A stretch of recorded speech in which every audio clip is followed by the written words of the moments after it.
original. From Story Studio Network. Once around the park, James, and don't spare the horses.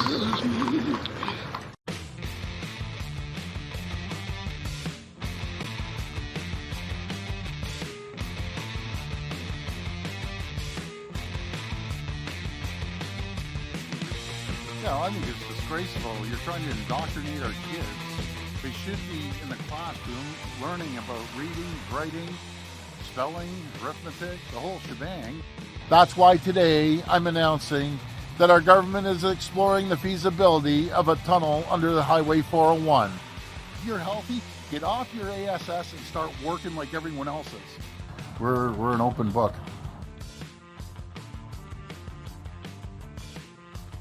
Well, here we go. We are an open book, and we're back in business here on the Ledge, your Ontario Politics podcast. For those of you who are faithful listeners on Apple or Spotify, we're also on the YouTube this week, and we're going to try and continue this. Apparently, I'm told we got to be where your audience is, and some of you are here. So welcome in, and away we go. And it's kind of exciting because it's been a long summer off, and the summer off continues at Queen's Park in terms of the recess. It'll be another few weeks at least before they're back in the legislature. But we thought we should kind of kickstart things again here, and let's get back into business. So here we go. As we recorded this, it's the 26th day of September, and glad to welcome in the usual suspects. Keith Leslie is here. Of course, he's a Queen's Park commentator and a longtime friend of the show and co-host. John Wright is one of the co-founders, of course, on the program. We started all this sort of on the back of a napkin. We'll get to that. And the campaign back in 2018 when Kathleen Wynne was the premier of this province, 25th premier. And we're also pleased to welcome in Tim Hudak. He's the former P.C. Ontario leader. This is good to have all of you. So it's kind of a fun time to be here. Certainly Kathleen and Tim, I don't know if it's kind of like when I pitch a client and all of a sudden they say yes right away, and I think, shit, I didn't ask for enough money. So I don't know. Both of you said yes so quickly. I thought, wow, what did I do wrong? But listen, I'm glad you're here. Thanks for being here. This is going to be kind of fun. And one thing, Kathleen Wynne, when we sent out the note yesterday, what do you want to talk about? The only error that you made is when you said, I want to talk about this, this, and this, and anything you guys agree on. I just want to make it clear that this is not a place for agreement. This is really the point of having the conversations, and away we go. Just for both of you, certainly Kathleen and Tim, typically when the House is in recess, it's sort of a quiet time. This was just give me your 10 cents of what you thought the summer was like, Tim. It was kind of crazy, certainly for the government. The by-election that was called, we didn't see coming. We saw the Minister of Education come and go in a flash. What do you think? Lots of talk about an early election. Yeah, a couple of things. I mean, you're right. August tends to be a sleepier time, but then events get in the way. And certainly, Todd Smith, he did a hell of a job as Minister of Energy. Just couldn't do education and had a really good gig on the side. I think it would be really challenging for him to take on that portfolio. His wife is a principal, as you know, and he had really good prospects in the private sector.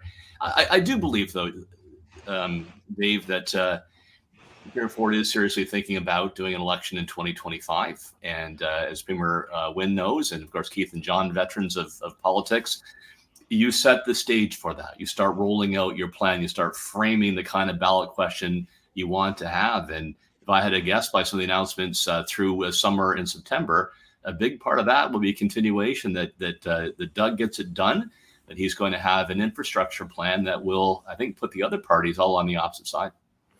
Well, Kathleen Wynne, I just was looking at the social media, and we'll get into some of the sort of the pre-campaign campaign. But to Tim's point, boy, I have never seen the Premier's office so active on all of the platforms, particularly on platforms like LinkedIn, where he was, when he's out there, he's talking about the economy, he's talking about the local issues, and it's not the headline stuff.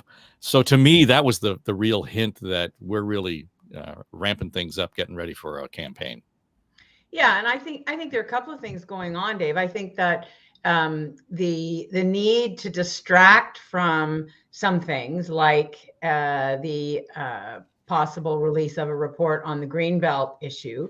I think the premier really doesn't want to have to deal with that without having won another mandate. So I think he's trying to get busy and distract from that. And I think the other thing is that the threat of a federal election and Pierre Poilievre being the prime minister. I mean, there's been all sorts of talk about how they don't get along, and it's not good for Ford to be running if Poilievre is the prime minister already. So it does feel to me like they're in campaign mode for sure.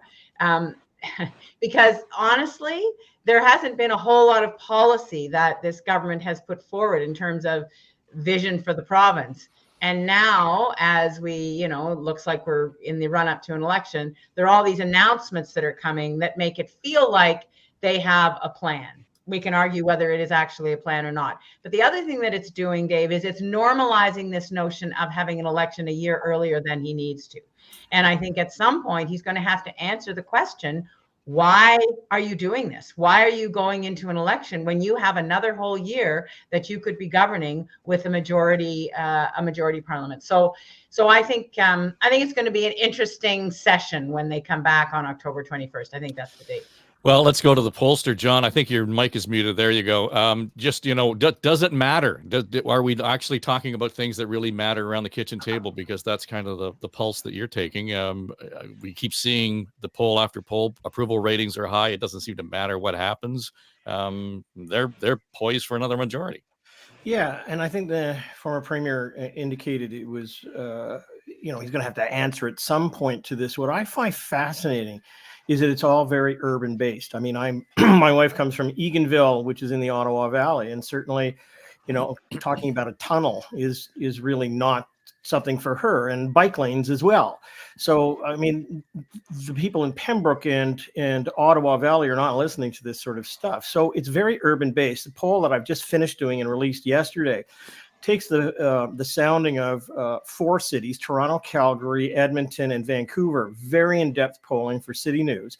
And what it shows is the premier holding 30% of the vote here in Toronto, which is almost where he was when he got it. So the question in my mind is whether he's making the play for more seats in Toronto, because this is very, very Toronto-based, very centric. And he may be seeing something that, is beyond what I'm looking at. But clearly there's a purpose to this, however fanciful or, it appears to be, there's a purpose to it, and it's got more issue traction in Toronto than it does anywhere else. Yeah, Keith, it's funny how we, typically quiet summer, as Tim points out, normally when recess, whether it's federal or provincial, the ripples in the water in Ontario were affected significantly by the federal by-elections. So there's a lot of soil that's been turned over here, and we're not quite sure what we're going to grow now as we head into the fall. Well, even the provincial by-election, one that was called virtually, the day after Todd Smith resigned in Belleville, Bay of Quinte, the Conservatives held the riding, but the Liberals, got to be very encouraging for them, came a much closer second than they ever have before in that riding. And so the Liberals, even though they're still in the political wilderness without official party status, coming in second there was a big deal for them. And the NDP coming in third was an even more ominous warning for Merritt Stiles and the New Democrats. So the Ford, as John mentioned, Ford's in a pretty strong position still overall. I agree with Kathleen. These announcements about the tunneling under the 401 and the bike lanes, these are distractions. It's the same as all this election speculation. He had this, the media speculating about an election this fall. I mean, it's just, and the opposition parties are trying to nominate candidates and get up to speed. He doesn't want to be talking about the fact that, emergency departments are overcrowded and people are being treated in ambulance bays. Other emergency departments are being shut down. The homeless encampments have spread all over the province, small towns, big cities, everywhere. And all these other issues that this government clearly does not want to deal with, including that Greenbelt report that's coming from the RCMP, hopefully at some point. So the Ford government's in a strong position right now, and that's why I think we're going to see that early election next spring, unless, of course, Poilievre goes out first, manages to bring down the Trudeau government first, then everything's up in the air. But again, to Kathleen's point, Ford has yet to explain why he needs to go to an election in 2025 when there's one scheduled in 2026. and he's in the middle of a second majority government. All right, well, let's get to the news of the day. This happened yesterday, and it kind of caught folks a little bit, I would say, a little off That's why guard. today I'm announcing that our government is exploring the feasibility of a tunnel under the Highway 401. This tunnel would serve as a new expressway for both cars in transit, from Brampton and Mississauga in the west to Markham and Scarborough in the east, connecting with major roads and highways along the way. This tunnel and expressway will cut gridlock, support economic growth, and help get people moving faster. I love the backdrop there. Just all that crazy traffic in the background made all the sense in the world. And of course, once the premier finished his comments, went to the media, and the first question, pretty obvious. Hi, Premier. Jessica from the Trillium. I want to know if you're going to be upfront with people about the potential costs of this so they have a chance to know that information before the next election. And why wouldn't I be up front? And we're doing a feasibility study. So the feasibility study will come in and we'll be transparent. But I'll tell you one thing, we're getting this tunnel built.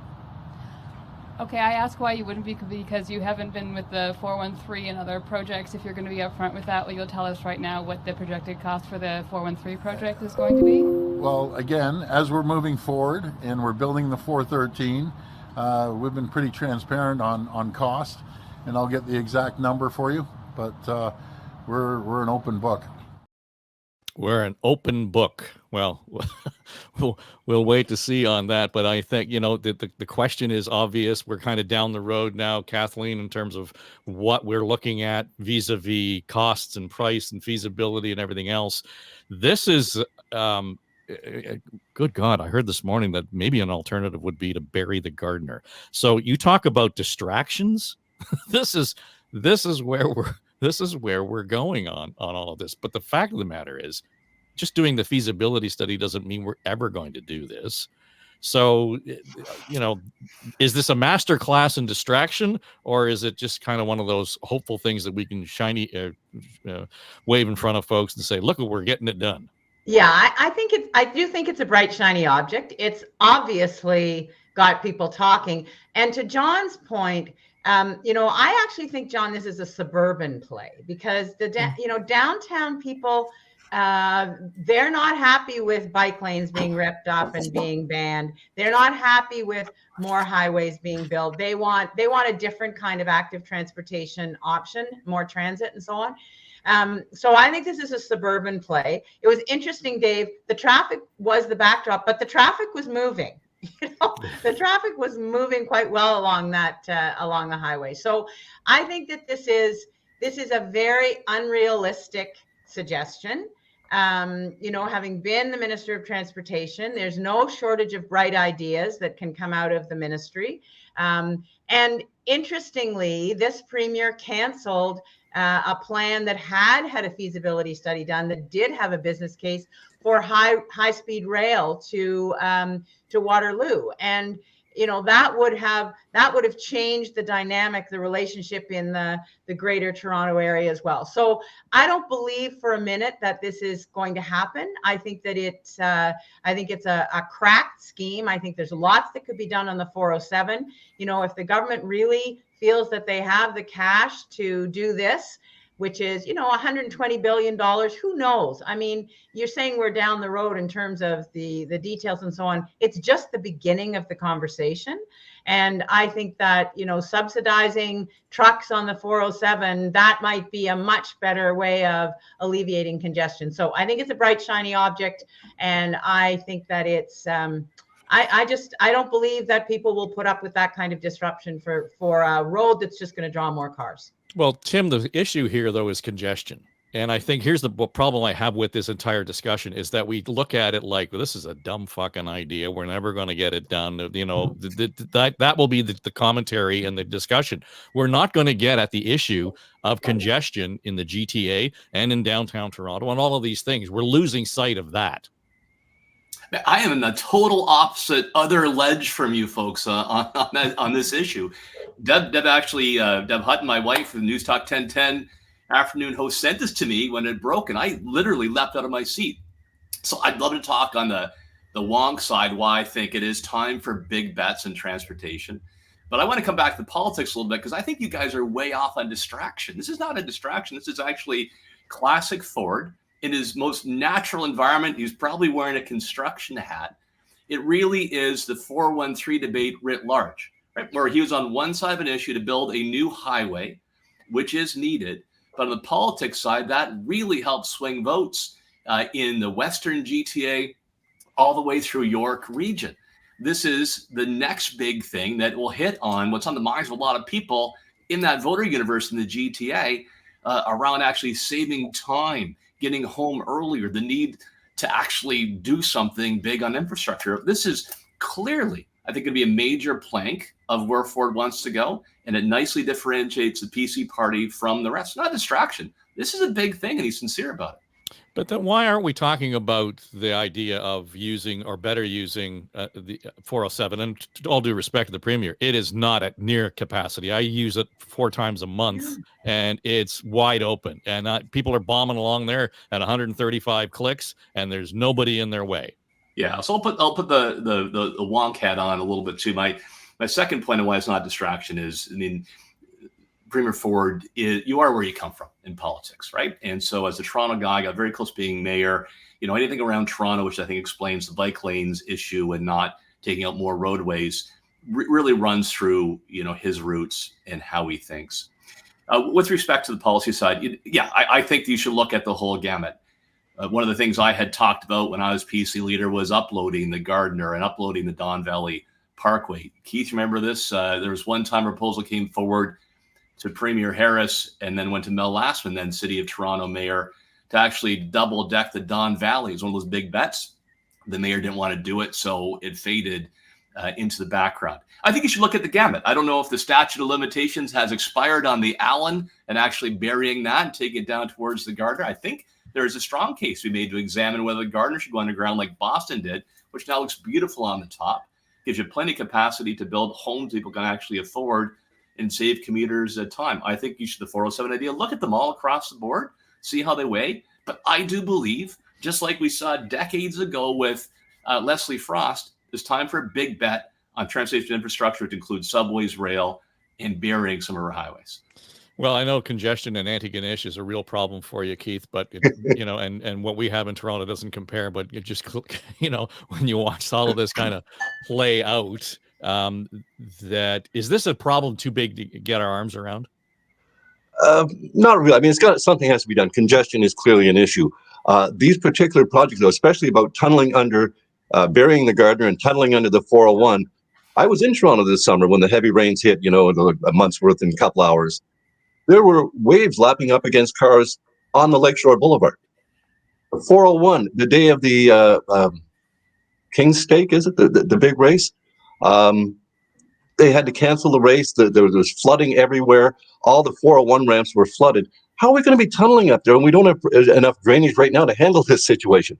I think this, to Tim's point, I think Ford is looking, you know, for legacy ideas and for big projects. He does want to think big, and he does want to look at the billions of dollars. But there's so many other things that the government needs to put a priority on, and it's just not. And so many social issues it just ignores completely to go after these big things. And I know Ford, he complained when he was in Windsor making an announcement the other day. He didn't complain. He actually praised the Windsor reporters because they all stayed on topic. He said, it never happens at the Queen's Park Press Gallery. They always go off topic.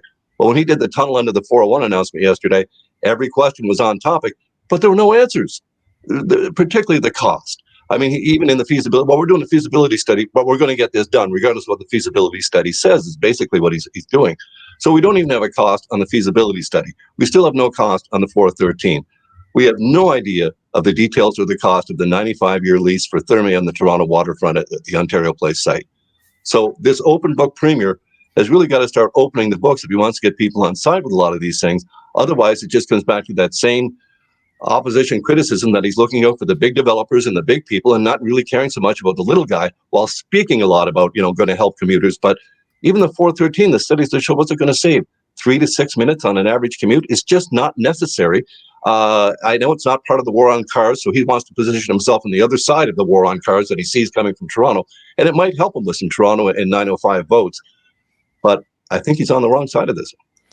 Yeah, I was watching MSNBC last night, John, and they were talking about obviously the presidential campaign, but they brought up FDR in 1932, and the phrase that he used was bold, persistent experimentation, and out of that, among other things, came the creation of Social Security in the United States. The big ideas and the premise being, if you don't, swing for the fences, you're never really going to get anywhere.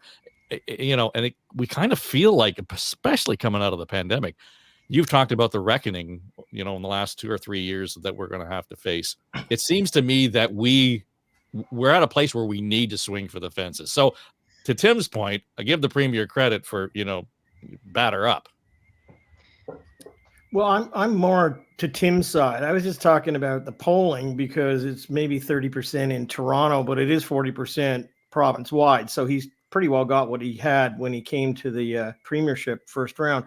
I think the thing I've said on this podcast before, and I stay at it, is that oftentimes what the premier does is practice retail politics. And that may simply be because he's coming from a municipal background and he wants to kind of do it a case at a time. But if you step back a fair bit and you see a series of different things that are coming to mind, and that is the 413, the uploading of the Gardner, a tunnel being bored. Nowadays, you can do almost a mile every week. With bike lanes, there is the semblance of something that's a plan more than a concept going on here. It happens to ride on the backs of what is the third or fourth biggest issue in the Toronto area, which is traffic congestion. So he's hitting those notes. But I always find this premier announces things without it being part of a bigger piece. And you have to look higher up and back to get a sense of, well, he may have a plan, but we just don't see it. I do think this is retail politics. That's not to say it's a bad thing. It worked with beer and wine in the corner stores. But there's something else that's bigger here. And I wonder whether or not they're ever going to take it out of the box and show us the big plan.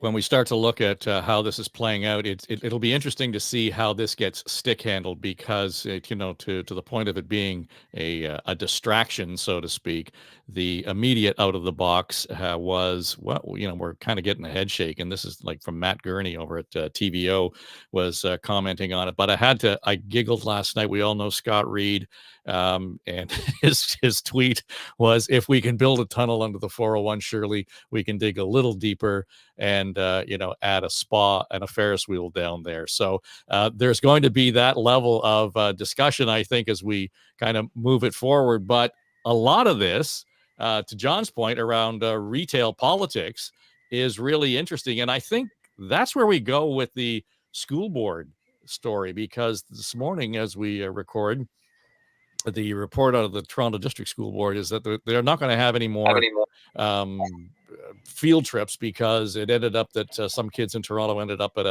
a protest, and that was problematic for a lot of reasons. The premier was asked about that earlier this week. Yeah, I think it's disgraceful. You're trying to indoctrinate our kids. They should be in the classroom learning about reading, writing, spelling, arithmetic, the whole shebang. But instead, the TDSB and these teachers want to bring them down to a rally, a Palestinian rally, and it's ridiculous. Stick with your knitting. Stick with teaching the kids the geography, history, math, spelling. That's what they need. They don't need to be indoctrinated in some protest. It's unacceptable. There needs to be an investigation, and we'll be all over this. And that investigation is underway, but it has sparked a lot of calls, Tim, for, we listen, the best before date is well past on school boards. Let's just deal with this at a provincial level, because we tend to have too many of these localized issues. The money we spend, there's all kinds of arguments. And this sort of situation only adds fuel to that fire. It just seems like it's different characters, but same plot over and over again when it comes to school boards, focusing on the wrong issues. I remember during my time in government, the greatest growth area in education spending was not teachers in the classroom or special needs kids or any kind of technological support, Dave. It was actually the growth of school board bureaucrats. I think the time has come to actually test out whether we still need this structure. It's an anachronism. It is the worst form of government. doesn't really do much anymore. Reforms from the PC governments, from the McGuinty government, strip powers away from the school boards. And so as a result, they're getting into this kind of mischief and wrong type of decision that I believe is at odds where most parents are for the kids. And I suspect a lot of classroom teachers as well. I would love to see this. Manitoba did this not too long ago. Under the pollster government, they examined getting rid of school boards, having the province and principals take greater authority. It will take a lot of energy to do. It will need to be a focus if you go down that path of a government. And I remember this was actually brought before Premier Harris as well at the time. The view then was there was just so much change taking place. That was one step too far. I think it's come time to actually take a serious look whether we actually need to waste our money in these school boards or get more money into the classroom. Kathleen Wynne. School board trustee. Like, boom, red flag. So I think I'm the only person on this panel who's been a school trustee. Is that true? I don't think anybody else has been a school trustee yet.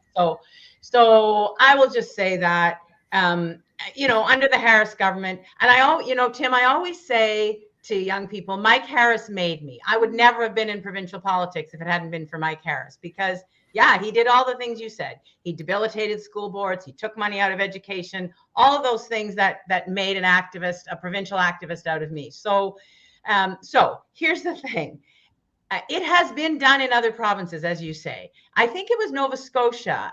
Keith, you can correct me if I'm wrong, but I think Nova Scotia got rid of school boards and then over time had to reintroduce bodies locally to do the work that school boards were doing. School boards are the oldest form of elected government in the country. There were school boards before there were city councils. There were school boards before there was a provincial government, because people moved into communities. They wanted a school for their kids, and parents and community members became those board members. And my grandmother taught in Northern Ontario when there would be a board for one school, right? And over years, school boards have been amalgamated. Obviously, under the Harris government, a lot of them were amalgamated and the funding authority was taken away from them. But the point I want to make is that there's a lot of work that goes into facilitating the navigation of education for parents and community members, understanding policy that comes from the ministry, implementing it, and holding someone accountable for making that policy work. If the school board doesn't exist, then that's going to land on the plate of every MPP at Queen's Park. And I can tell you, Tim, that would be a very onerous burden for an MPP to carry. So I really believe that this was a mistake. This was something that should not have happened. I can't imagine why a field trip to any kind of protest, and it wasn't to a pro-Palestinian protest, as the Premier said. It was actually supposed to be to Grassy Narrows, a protest on Grassy Narrows, which is the community that has suffered from mercury poisoning since the 60s. And there was supposed to be an education component on the relationship between Indigenous and non-Indigenous people. That's not what happened. It became something else. But even if it had been that, why would kids be going to a protest as a field trip? So obviously that was a mistake. That doesn't mean that the 72 school boards in Ontario that govern the nearly 5,000 publicly funded schools are a bad thing. So I think we have to be careful not to throw the baby out with the bathwater. There's an ideological component to this. We always knew, Tim, that there were people in your cabinet and in your back room when you guys were in government that you wanted to get rid of school boards. That looked like that's the path you were going down. I'm sure some of those same people are whispering in Doug Ford's ear. But I think there's an element for people at Queen's Park. Be careful what you wish for. 5,000 schools is a lot of responsibility, and the minutia of what school board trustees get involved with, I'm not sure that elected provincial officials have the capacity or want to do that. But I'll ask the two former MPPs then on this, to your point, Kathleen, and that is to say, I have to think that based on the way people consume their information, their understanding of government, their relationship with the school and with the province, the MPP was probably going to get the phone call about bitching about what's going on at the school board before the trustee got that call. No, that's not my experience. When people would come to my office with an education issue, it was because they couldn't get their trustee to do a thing. But that didn't happen very often, because if you have a trustee who's actually doing her job, and I say her job because there are a lot of women who are trustees across the province. If you have a trustee who's doing the job, then that trustee is actually helping that family. So that was I mean, obviously I had people talk to me about education issues, but it was more education issues at the provincial level because I had been the minister. But the minutia of the special ed programs, because each board has authority over the configuration, for example, of special ed classes. They have authority over staffing decisions and staffing models, and those things can be dealt with at the local level, and the trustee is accountable for those, where an MPP would have to do a whole lot of digging to actually have access to that kind of information. Yeah, I mean, I understand the granular nature of it, but it just seems, Keith, that we stumble over the arcane nature of each local issue being dealt with locally, but at the same time, all the funding and standards are set at Queen's Park. So there will always, forever, be a clash. That we're never going to kind of get to a point where everybody likes the idea of the school board. No, we're not. And I think this debate is going to continue. And if another Conservative government wants to try and tackle this on and shut them down, they can, I think, as Kathleen says, take a close look at the minutiae they'll end up having to deal with. I want to go a little bit further. But first of all, I want to note that Kathleen didn't jump on Ford saying stick to your knitting, which was, I mean, let's face it, teaching profession is overwhelmingly women. But I want to go actually back. I take a slightly different view, or very different, it seems. This protest was supposed to be, and a rally was supposed to be about Grassy Narrows. And if it's the First Nations in Canada that's been more screwed over, I don't know about it. These, as Kathleen said, from the 60s, and it's still going on. The mercury contamination, this crap is still flowing down the river. They're still being poisoned. And we don't teach this in schools. So I think there's, at a certain level, like we want to ban all field trips. No, I think high school kids should be brought to a demonstration like this. No, not one that turns into a Palestinian and Hamas demonstration. That's not what this was supposed to be about. And apparently they were having the kids chant. That's completely wrong. I don't agree with that at all. But how are kids, especially high school kids, how are they going to learn about the issues of today, which aren't being taught in their class? And this is an issue that's been going on for decades. If there's any group that needs support, and needs support from the big city, from the people down in the core, where they've got support up north, but there's no one there to do anything realistically about it. This group, Grassy Narrows, needs so much support, and people need to learn about what's going on there. This is, as I say, been going on for decades, and people are completely unaware of the poisoning, the mercury poisoning that's gone on in that community for generations. So I think there's something to be said for bringing high school students to a demonstration like that. Carefully, again, chaperoned, and if there's any sign of anything getting in a hand, that the teachers can just quickly remove them from the scene. That's not always perhaps practical, but I think kids should be allowed to see what protests are and decide whether there should be something that's being protested. Governments aren't always correct. And if we ban them from, even participating in or seeing a protest, they're never going to know they have this right to actually get out and engage and disagree with their government.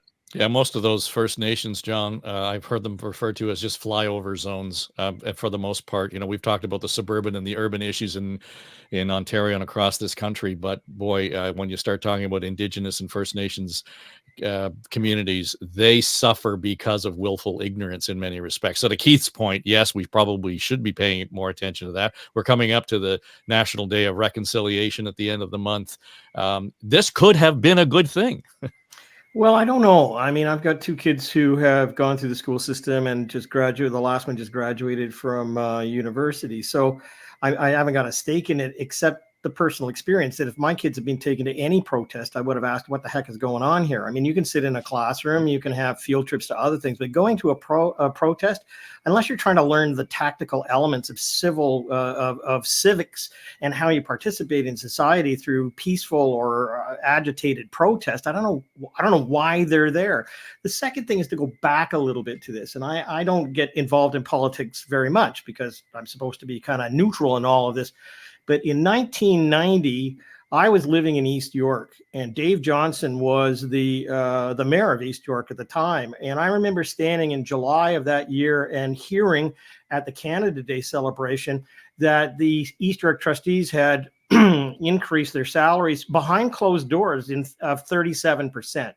And I went home and started an entire campaign, which in fact ended up with the trustees reversing engines just about a year later on the decision that they'd made. I mean, we packed schools and civic centers. It was called Stop Trustees Overpayment. Stop. And it was on all the different stop signs around the area. And what I find about all of this is the unaccountability of school boards. What I find about this is that the school boards are continually making decisions which fly in the face of what Dave Johnson at the time called and took this out as a notion, was common sense. Like, what are you doing and why are you doing that? So when I look at the numbers and I see 2/3 of the people across this province saying that they have no time for a school board, and yes, you can get into, well, they do this and they do that. The thing is that the school boards have created a sense that, if you ask people today in Toronto, well, what are they good for? I'm not sure they'd actually be able to articulate it the same way that a former trustee is able to do so. As a parent, I don't know what they do. As somebody who is a civic observer, I think they spend a lot of money and maybe unaccountable. But the other thing is they oftentimes get involved in issues which bring a taint to whatever they're supposed to be doing. And that's why we have 2/3 of the public not only saying that they shouldn't be there, but also the majority saying that the province should do something about it. So it's fertile ground to be plowed. And Dave, can I just answer Premier Wynne's question as well? Look, she was an exceptional talent, a great trustee, rose to be Premier of the province of Ontario. And Kathleen, you're the exception that defines the rule, because I have found in my experience that the trustees are often AWOL. Another exception, Marie Ritso, she's been helpful. I should say that. I'm the chair of Parent Council, Loretto Abbey in North Toronto. She's really helped us get capital money for the school. But honest to goodness, my 21 years in politics, you'd be better off spotting a ghost than seeing the trustee. The voter turnout for trustee is probably barely above levels of folks who believe that Elvis is still alive. There is a lack of accountability. And I think it's just time to look at this fading, barnacle-covered institution and try to find something better. Sadly, I do know this was brought before Premier Ford. He understands how many calories this would eat up on your political agenda, so it got a pass. But I hope one day the wall came down. We found out who Deep Throat was. I want to see this taken on. Okay, Dave, I just have to say one thing. So two things. First of all, this is a little bit, Tim, when you said the thing about Maria Rizzo, this conversation is a little bit like the research, and John, you can tell me if this research is still relevant. But when I was a trustee and then when I was minister, when you looked at people's opinions of the education system, they would say the education system is in disarray, it's a mess, but my school is really good. And so, Tim, what you just said there is all trustees are, they really don't function well, they're not accountable, but my trustee actually helped us. So, ask the parents of special needs kids, ask the parents of a school that needs a new boiler, whatever the issue is. If the trustee is doing their job, and I wasn't the only trustee in the province who did their job, there are lots of trustees across the province who do, then, you'll find people who are being helped. So I just think we have to be really careful. And the under the Mike Harris government, what you were talking about, John, could never happen. Trustees went down to $5,000 a year. When I was a trustee, I earned $5,000 a year as a trustee. We raised that a little bit when we were in government, but still, you don't work as a trustee and make a living. That's not what it's about. It's largely a volunteer position. And, as I said, be careful what you wish for.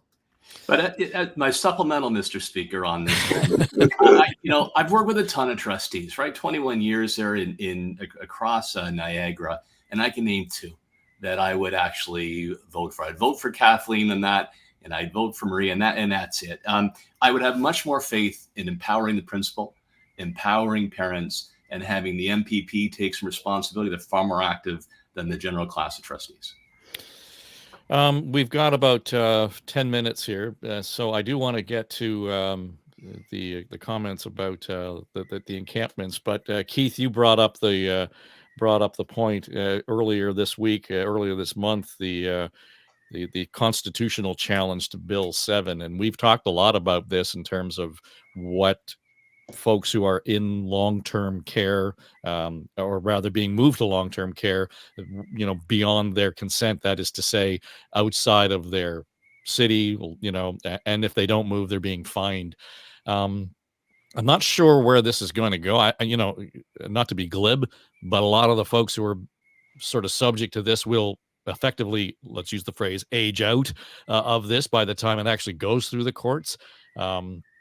So I understand the symbolic nature of taking it to court, but at the same time, boy, this is a problem or an issue that needs to be resolved now. And I don't know what you do about the bottleneck, because it's real. The bottleneck is real in the hospitals. So we have to deal with that. But at the same time, I'm not sure that fining people or pushing them into homes that aren't suitable for them at that stage of their lives is the right thing to do. Well, the current cohort may age out, as you put it, but there's going to be more and more and more. This problem is going to increase.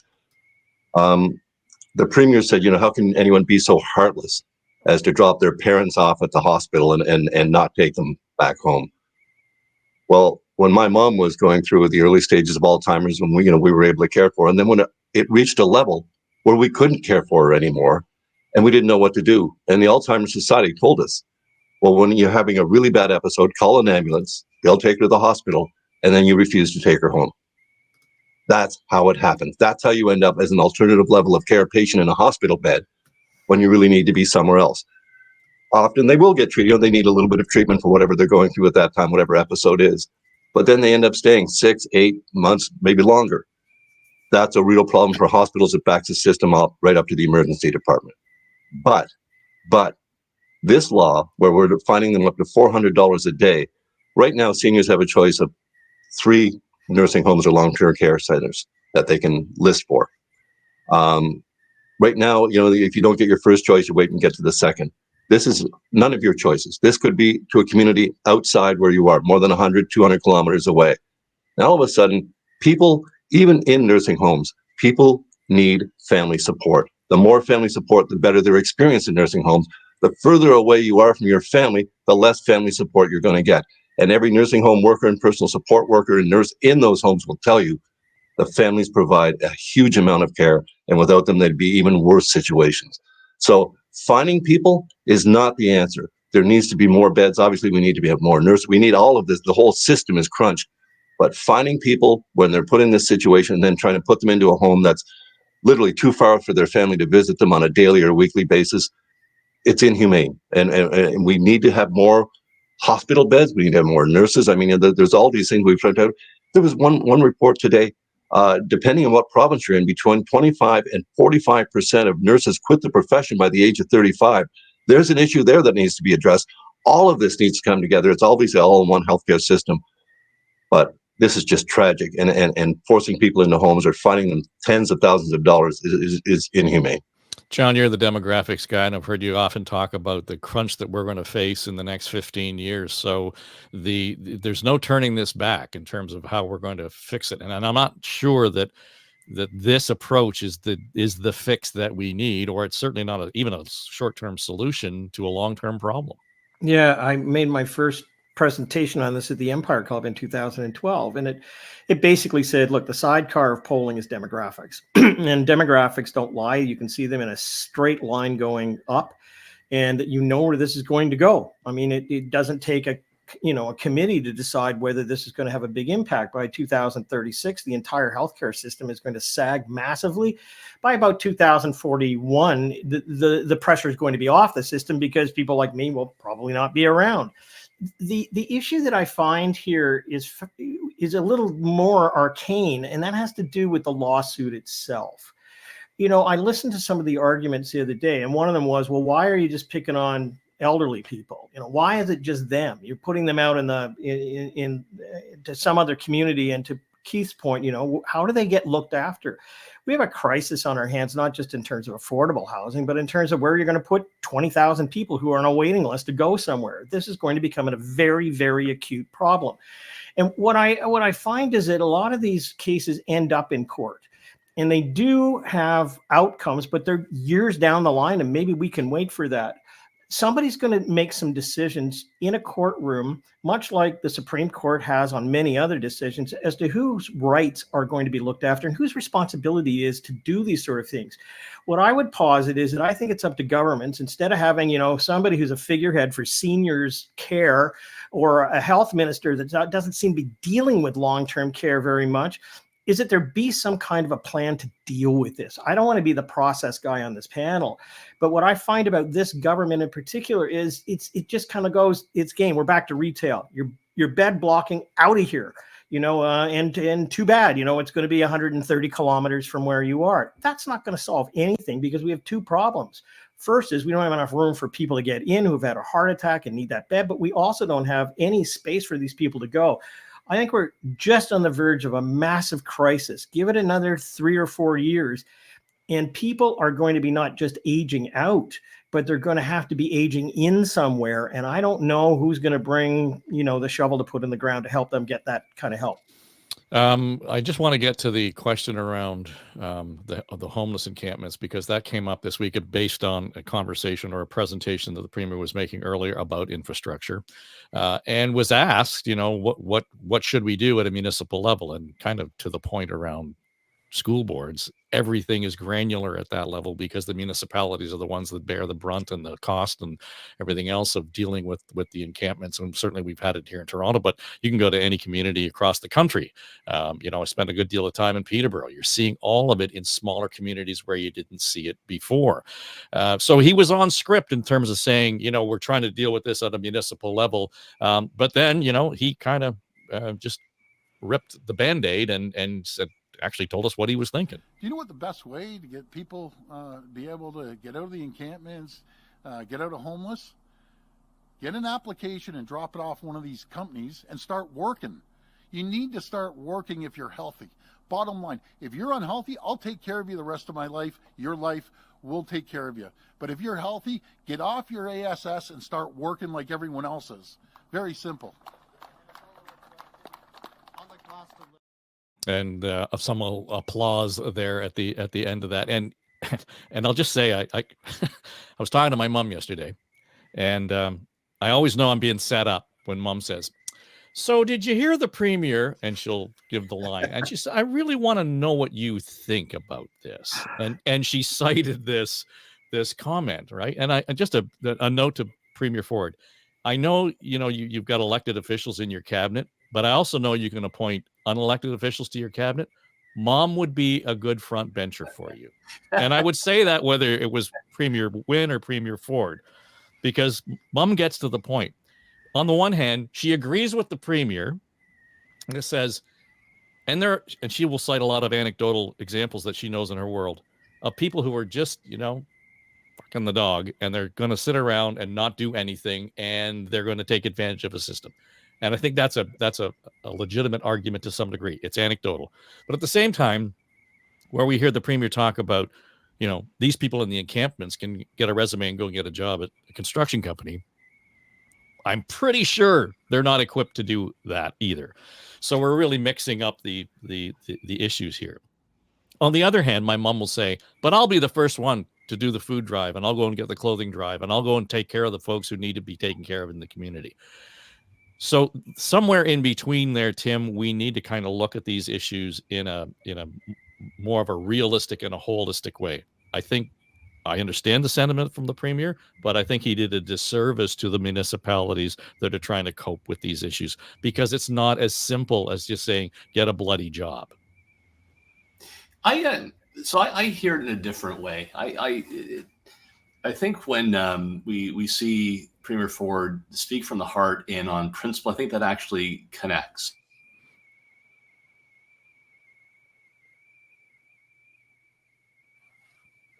Principle that the best way forward to any kind of security in life is for employment. So I actually think this does connect. Yeah, I've sparked a few people pushing the other direction, but I do. And the other thing I connect with this too, Dave, is that I do sense a growing impatience towards fear with encampments in our cities, not just the biggest cities, but in medium-sized cities as well. I think this issue is going to continue to build momentum. There'll be a greater demand to stop encampments, to clear them out.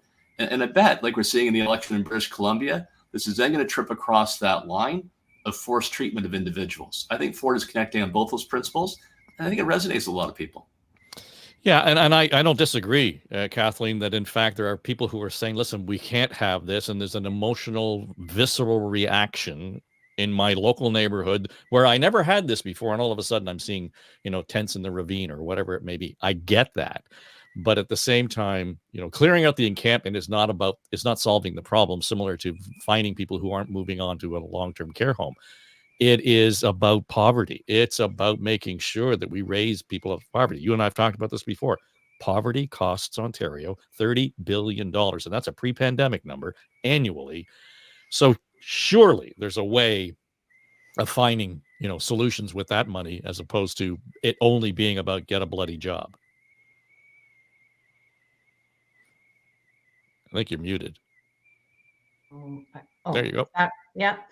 There's so many layers to this issue. And, to Tim's point, I think the Premier, speaking from his heart, does connect with particularly his base. His oversimplification of complex issues is legend. And so this is another example of that.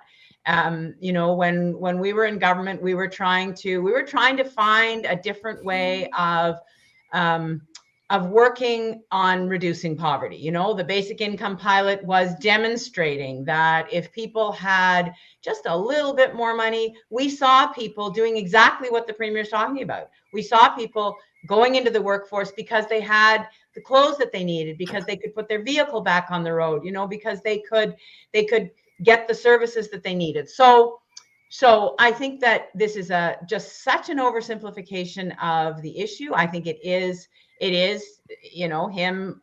him speaking from his heart in a way that demonstrates a real either ignorance of or lack of caring about what it means for people who have gotten to the point where they're living in a homeless encampment or they're living in their car.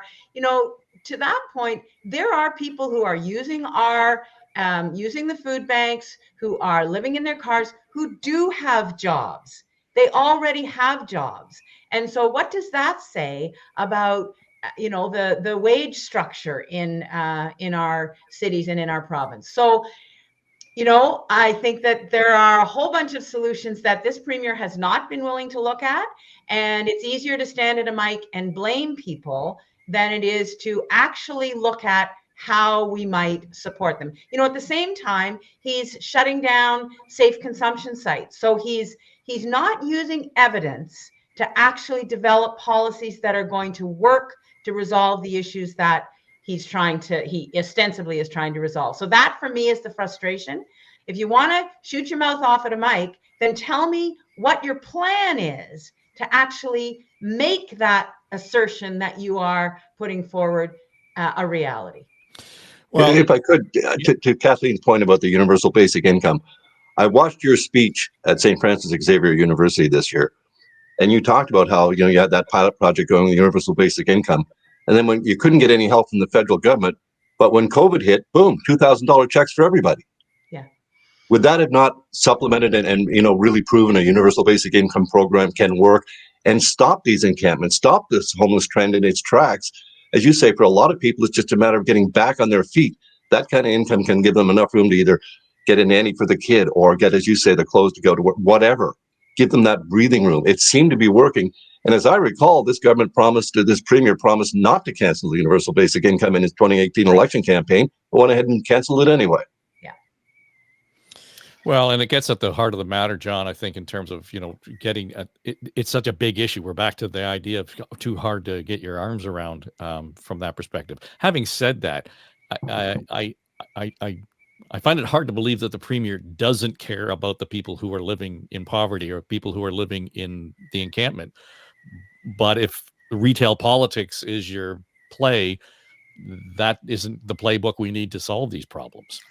Well, maybe not. I had the privilege of working with Senator Hugh Segal, for 6.5 years, and I know all about the pilot program that he put in place, and that it was a good thing under the Liberals that it actually started. and it should have continued on because it really does do a job. But we're not just working with people who need jobs or need income. We're talking about people who also have mental health challenges and a series of other social challenges that even if they had that money would still require some kind of assistance. So again, we're back to this kind of issue of the elderly in our society and whether they're going to be bed blocking and whether they've got a place to go. Like, what do you do with this? What is the plan? It's a multi-layered plan because it deals with civic politics and all of the people there. For full disclosure, I was actually working for Hugh and then seconded for 3 months to be an executive assistant to a minister. I actually did a bit of a run before the government fell, and it wasn't my fault. But what I found myself doing more often than not was saying, what the minister really meant to say. And I think sometimes, this premier says some stuff and then backtracks a couple of days later. I think, if a phrase had been used, Tim, I don't know if you've ever heard this, but, it's better to give them a hand up as opposed to a handout. Sure. It might have, had a little bit of a difference. So instead of talking about the real issue here, we're talking about the semantics of it. And I just think it's a very complex issue requiring more than just income. Right. We're going to leave it there, and we want to thank all y'all for sitting in. And Kathleen Wynne, Tim Hudak, it's been great to have you. We hope you'll come back. The seats are there for you, so we'll keep you in the calendar. And Premier and I are going to unionize, and we'll come back to you with our. Very good. We're going to play hard to get. Exactly. Kathleen Wynne, Tim Hudak, John Wright, Keith Leslie. Yes, this is On the Ledge, your Ontario Politics podcast. If you've got questions or ideas about the show, by all means, you can connect with me on the socials at Dave Trafford. Finds me on X, Instagram, Facebook, LinkedIn. Yes, I'm on Threads from time to time. Still haven't figured out the usefulness of that. And what we'll do is we'll add an X poll to this show. Should we be digging a tunnel under the 401? And we're curious to see what you have to say. All right. Thanks for joining us. This is On the Ledge, your Ontario Politics podcast for Story Studio Network.